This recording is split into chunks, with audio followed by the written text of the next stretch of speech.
Now, what's underneath this value thing, this transaction fee and this gas price thing? What are these? If we zoom in a lot more to these pieces here and we roll over transaction fee, we can see it says it's the amount paid to the block producer for processing the transaction. And then gas price is going to be the cost per unit of gas specified for the transaction in Ether or Gwei. The higher the gas price, the higher the chance of getting included in a block.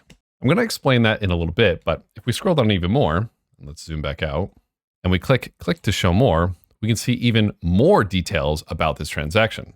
For now, we're just going to click to show less and just focus on the details that are here. So let's talk about just the concept of transaction fees and gas for a second, because they are important concepts for you to understand.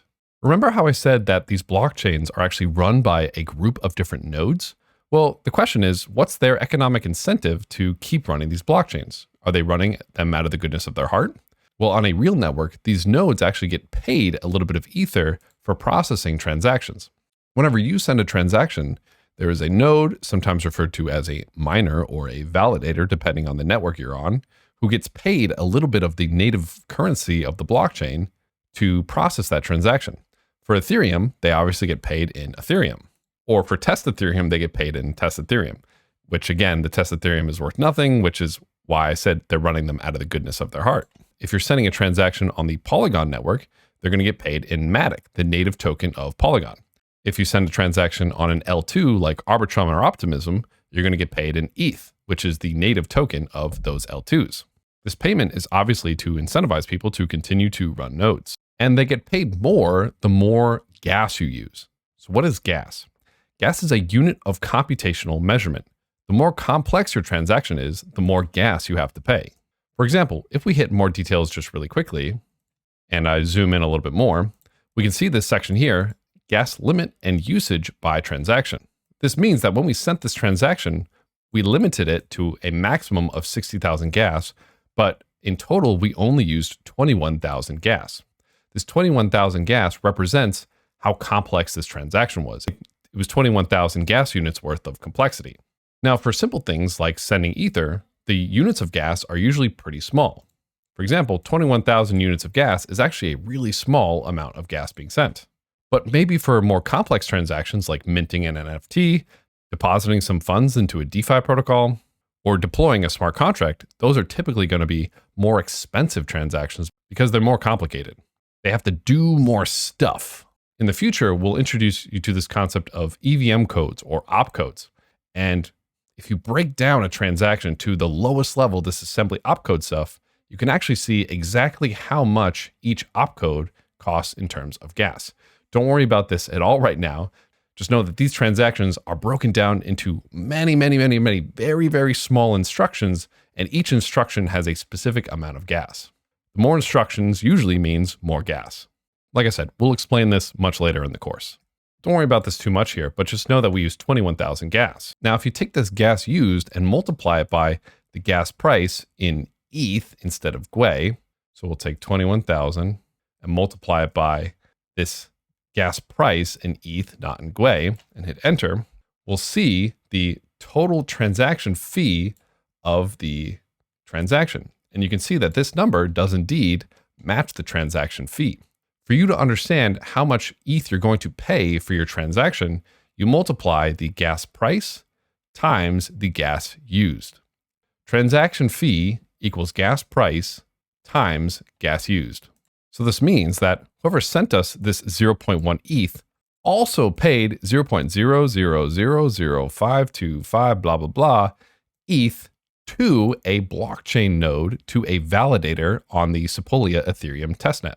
Now, each blockchain has their own unique way of calculating how much transaction fee someone's actually going to pay. For most EVM chains, this is the simple algorithm. It's going to be gas used times gas price. After we understand how the blockchain works more in depth, I'll explain to you what the rest of these values stand for. For now, just know that anytime you make a transaction on chain, you have to pay the validators or the blockchain nodes a little bit of gas or a little bit of the native token of the blockchain, which in our case is ETH. So you have to pay a little bit of ETH to the blockchain nodes providing or sending the transaction. Sometimes I'll refer to this just as transaction gas. Let's look at an example of this ourselves. If we pull up our MetaMask, we go ahead and hit expand view. As we know, we have two different accounts in here. We have account 1 and account 2. Account 1 has 0.1 Sepolia ETH. Account 2 has 0 Sepolia ETH. If I send 0.05 from account 1 to account 2, how much do you think I'll have left in account 1? Let's go ahead and do this. And this is going to be the first transaction that you send on the blockchain, which is incredibly exciting as well. Let's go ahead and hit this send button in our MetaMask. We'll hit send. We'll hit transfer between my accounts. We'll select account 2 and we'll say 0.05 Sepolia ETH. So we started with 0.1 Sepolia ETH and we're going to send 0.05 to account 2. We'll scroll down. We'll hit next. We can see some information here about what's actually going on. We can see some gas information, which MetaMask automatically prompted for us. And it even gives us the total amount that we're going to be paying in ETH. It's adding this 0.05 ETH to the estimated amount of gas that we actually have to spend. So that at the bottom, it says the amount plus the gas fee is the two of those combined, the value that we're sending plus the gas fee.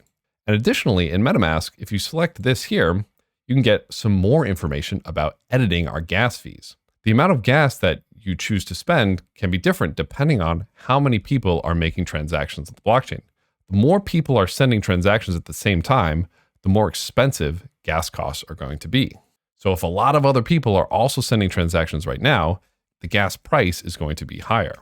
If a lot of people are sending transactions, that means there's not going to be enough space for everyone's transaction to get through. So in order to throttle that, they increase the gas price. That's a bit of an oversimplification of what's happening, but if you take that understanding, that'll pretty much work. If you want to specify exactly how much gas you want to spend, you can click the Advanced tab. If you select 0 gas, there's a high likelihood that your transaction will never go through. So we're just going to go with the default, which is usually a good idea. So let's go ahead and confirm. We now see a send transaction in our queue in the activity tab of our MetaMask, which shows us that we have a transaction currently sending. And if we click on it and click View on Block Explorer, it'll actually open us up on Etherscan, and we'll see, well, mine was a little bit quick, but normally we'll see a little indexing tab, and we won't see this having gone through. We'll see it as like indexing or sending or something like that. But after a little bit, it'll actually finish sending. You might have to wait a minute or so for this to actually finish going through, but it looks like mine was really quick. And same as our last transaction, this has a lot of the same information. And if we scroll down, we'll see that, of course, we send a different amount of ETH, 0.05, and we have a different transaction fee. Now, if we pull up our MetaMask, what do you think that we're going to see? We're going to go ahead and click Expand View again. And we see account 1 says 0.05, and account 2 also says 0.05. That's kind of odd. I thought we spent some gas. Well, if we click on the big accounts button, we can see exactly how much ETH is in each account. We can see we have 0.0499 in account 1 and 0.05 in account 2. And we can see in our activity history, our account 1 recently sent 0.05 ETH, and account 2 recently received 0.05 Sepolia ETH. Now, here's the best part of all this. Even if you don't want to become a developer, you just learned the basics of sending a transaction and interacting with sites using your MetaMask.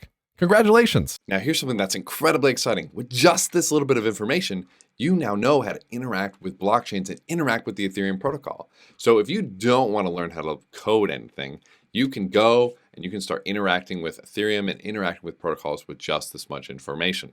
However, I know most of you guys are here to learn how to code.